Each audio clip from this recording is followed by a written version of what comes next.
نحمدہ ونصلی علی رسولہ الکریم اما بعد بسم اللہ الرحمن الرحیم السلام علیکم ورحمۃ اللہ وبرکاتہ۔ صبح اٹھتے ہی نہار منہ ایک سورت کا وظیفہ پڑھ لینا، 900 ارب بھی مانگو گے تو میرا اللہ دے گا۔ محترم ناظرین، آج یہ وظیفہ کر لینا، انشاءاللہ آج کے دن ہی معجزہ ہوگا۔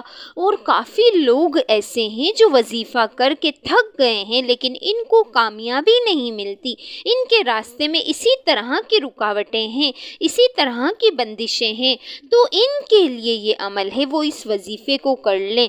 انشاءاللہ اللہ پاک ایسا معجزہ فرمائیں گے، اللہ پاک ایسا کرم فرمائیں گے، آپ کی تمام مشکلات، تمام پریشانیاں ختم ہو جائیں گی۔ حدیث ہے کہ نبی کریم صلی اللہ علیہ وسلم نے فرمایا، مسلمانوں میں سے جو اللہ کے دین کی مخالفت کرے اسے قتل کر دو، کیونکہ مرتد کی سزا قتل ہے، اور جو شخص محمد رسول اللہ کہے اس کا مواخذہ کرنے کا کسی کو کوئی حق نہیں، مگر جو کوئی حد کو پہنچنے والا جرم کا ارتکاب کرے گا اس پر حد قائم کی جائے گی۔ مندرجہ بالا احادیث نوعیے سے معلوم ہوتا ہے کہ توحید و رسالت کے اعلان کے طور پر عہد نبوی میں لا الہ الا اللہ محمد الرسول اللہ کے الفاظ استعمال ہوتے تھے۔ سورہ کوثر کا یہ وظیفہ انتہائی خاص اور مجرب وظیفہ ہے۔ اس کے بعد خود معجزہ دیکھ لینا، اس وظیفے کو ہرگز مت چھوڑنا۔ خدا کی قسم جتنی دولت چاہیے انشاءاللہ اللہ پاک اپنے وسیع خزانوں سے عطا کریں گے۔ یہ سورہ کوثر کا وظیفہ ہے، بے حد قیمتی ہے۔ اس سورت کو بتائے گئے طریقوں کے مطابق کر لو، جو مانگو گے اسی دن ملے گا۔ یہ بہت ہی آزمودہ وظیفہ ہے۔ جنہوں نے یہ وظیفہ اپنی زندگی میں کر لیا، اس کو پوری زندگی دولت کی، رزق کی کبھی بھی کمی نہیں رہی۔ جتنا ان لوگوں نے مانگا اس سے کئی زیادہ اللہ پاک نے انہیں عطا کر دیا۔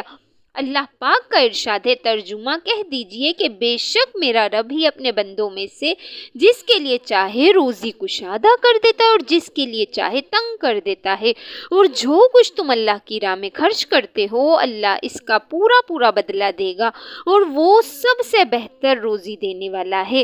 ہمیں اس پر یقین رکھنا چاہیے کہ اللہ تعالیٰ نے جس کے حصے کا جتنا رزق متعین کر دیا ہے وہ اسے پہنچ کر ہی رہے گا۔ انسان خواہ فرما بردار ہو یا نافرمان، تمام تعریفیں اللہ رب العالمین کے لیے ہیں، جس نے ہمیں عدم سے وجود بخشا، بے جان سے جاندار بنایا۔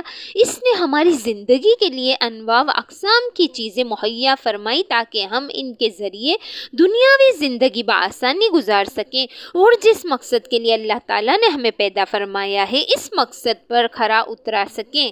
ناظرین، آج ایک ایسا وظیفہ بتانے جا رہے ہیں جس کے پڑھنے سے رزق کی تنگی ختم ہو جائے گی، بے روزگاری نہیں رہے گی، اور اگر کاروبار ہے تو اس میں ایسی برکت آئے گی کہ پھر سنبھالنے سے بھی نہیں سنبھالے گا۔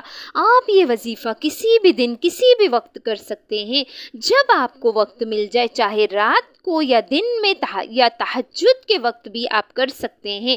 آپ نے یہ وظیفہ باوضو ہو کر مصلی پر بیٹھ کر محمد صلی اللہ علیہ وسلم کی ذات پر 7 بار یا 11 بار درود پاک پڑھنا ہے۔ درود پاک درود ابراہیمی والا پڑھنا ہے۔ ایک دفعہ میرے ساتھ بھی پڑھیں تاکہ ثواب ہو۔ اللہم صلی علی محمد وعلی آل محمد کما صلیت علی ابراہیم وعلی آل ابراہیم انک حمید مجید۔ اللہم بارک علی محمد وعلی آل محمد کما بارکت علی ابراہیم وعلی آل ابراہیم انک حمید مجید۔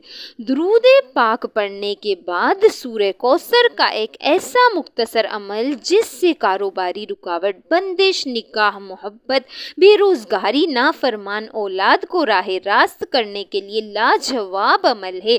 سورہ کوثر کا وظیفہ آپ نے اس طرح کرنا ہے کہ تسبیح کے ایک دانے پر لا الہ الا اللہ محمد الرسول اللہ، دوسرے دانے پر سورہ کوثر پڑھنی ہے۔ اس طرح سورہ کوثر اور کلمہ کا وظیفہ کرنا ہے۔ اللہ پاک سورہ کوثر پڑھنے والے انسان کے غموں کو راحت میں تبدیل کر دیتے ہیں۔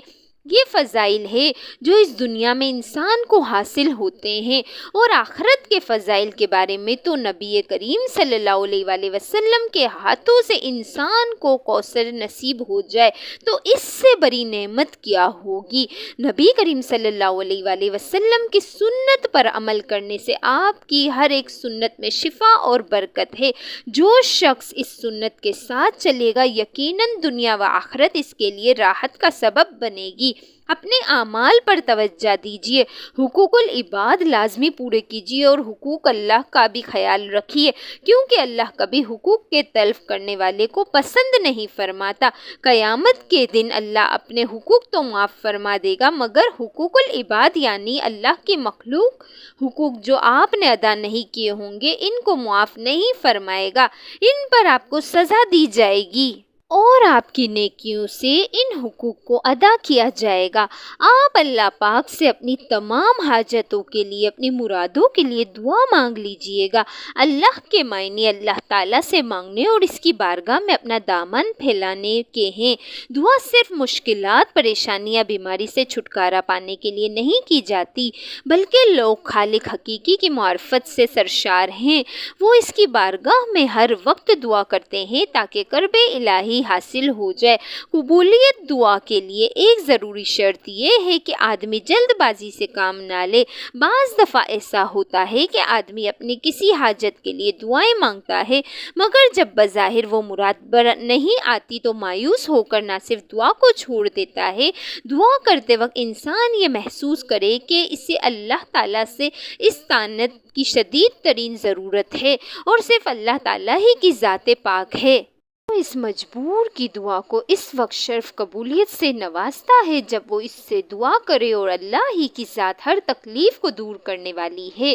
اگر کوئی شخص اس طرح دعا کرے کہ وہ سمجھتا ہو کہ وہ اللہ تعالیٰ سے بے نیاز ہے، اسے اللہ سبحانہ تعالیٰ کی ذات مقدس سے دعا کی کوئی ضرورت و حاجت نہیں، بلکہ وہ صرف عادت اور روٹھنے کے طور پر دعا کر رہا ہے۔ ایک دفعہ ایک عورت رسول اللہ صلی اللہ علیہ وآلہ وسلم کے پاس آئی اور اپنے شوہر کی شکایت کی کہ وہ بہت زیادہ اپنے دوستوں کو گھر دعوت دیتا رہتا ہے اور وہ تھک جاتی ہے کھانا بنا کے اور مہمانداری میں۔ رسول اللہ صلی اللہ علیہ وآلہ وسلم نے کوئی جواب نہیں دیا اور وہ عورت واپس چلی گئی۔ کچھ دیر بعد رسول اللہ صلی اللہ علیہ وآلہ وسلم نے اس عورت کے شوہر کو بلوایا اور فرمایا، آج میں تمہارا مہمان ہوں۔ وہ آدمی بہت خوش ہوا اور گھر جا کے اپنی بیوی کو بتایا کہ رسول اللہ صلی اللہ علیہ وآلہ وسلم آج ہمارے مہمان ہیں۔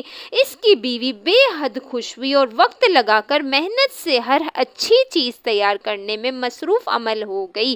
اس زبردست پرتکلف دعوت کے بعد رسول اللہ صلی اللہ علیہ وآلہ وسلم نے اس شخص سے کہا، اپنی بیوی سے کہنا اس دروازے کو دیکھتی رہے جس سے میں جاؤں گا۔ تو اس کی بیوی نے ایسا ہی کیا اور دیکھتی رہی کہ کس طرح رسول اللہ صلی اللہ علیہ وآلہ وسلم کے گھر سے نکلتے ہی آپ کے پیچھے بہت سے حشرات اور بہت سے مولک حسرت بھی گھر سے باہر نکل گئے، اور یہ عجیب و غریب منظر دیکھ کر وہ بے ہوش ہو گئی۔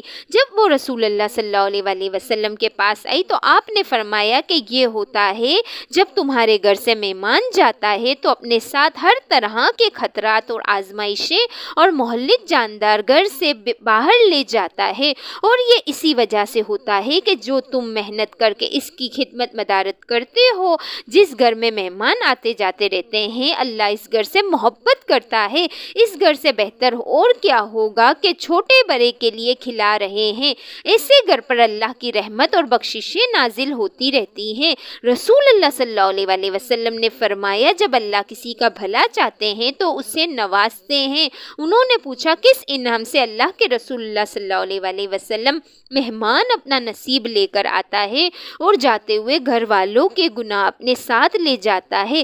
عزیز و جان لو کہ مہمان جنت کا راستہ ہے۔ رسول اللہ صلی اللہ علیہ وآلہ وسلم کا ارشاد ہے، سورہ کوثر کا ایک ایسا مختصر عمل آپ نے اول و آخر درود شریف کے ساتھ پڑھنا ہے، ان وظائف سے ایسا معجزہ ہوگا کہ آپ لوگوں کی قسمت ہی بدل جائے گی۔ اللہ پاک ہر مشکل کو آسان فرما دیں گے۔ رزق اور دولت کی ایسی فراوانی ہوگی کہ پیسہ آپ سے ختم نہیں ہوگا۔ میری اللہ پاک سے دعا ہے کہ اے میرے اللہ، اے میرے غفور الرحیم، اللہ ہم سب کی جو مشکلات ہیں ان کو آسان فرما۔ میرے اللہ ہم پر اپنی خاص مہربانی فرما دے۔ میرے اللہ اپنے پیارے حبیب صلی اللہ علیہ وآلہ وسلم کے صدقے ہمیں معاف کر دے۔ محترم ناظرین، جب بھی دعا کرو تو عاجزی کے ساتھ گر گرا کر دعا کیا کرو۔ جب آپ عاجزی کے ساتھ گر گرا کر دعا کریں تو اللہ پاک آپ کی دعاؤں کو ضرور قبول فرمائیں گے۔ آپ کے رزق میں، آپ کی روزی میں بہت زیادہ برکت ہوگی۔ اللہ پاک آپ سب کو اپنے حفظ و امان میں رکھے۔ اللہ آپ سب کی مشکلات کو آسان فرمائے۔ آپ کے رزق میں، آپ کی روزی میں بہت زیادہ اضافہ ہو۔ دعا ہے کہ اللہ تعالیٰ میرا سنانا اور آپ کا سننا اپنے بارگاہ الہی میں قبول و منظور فرمائے۔ آمین ثم آمین۔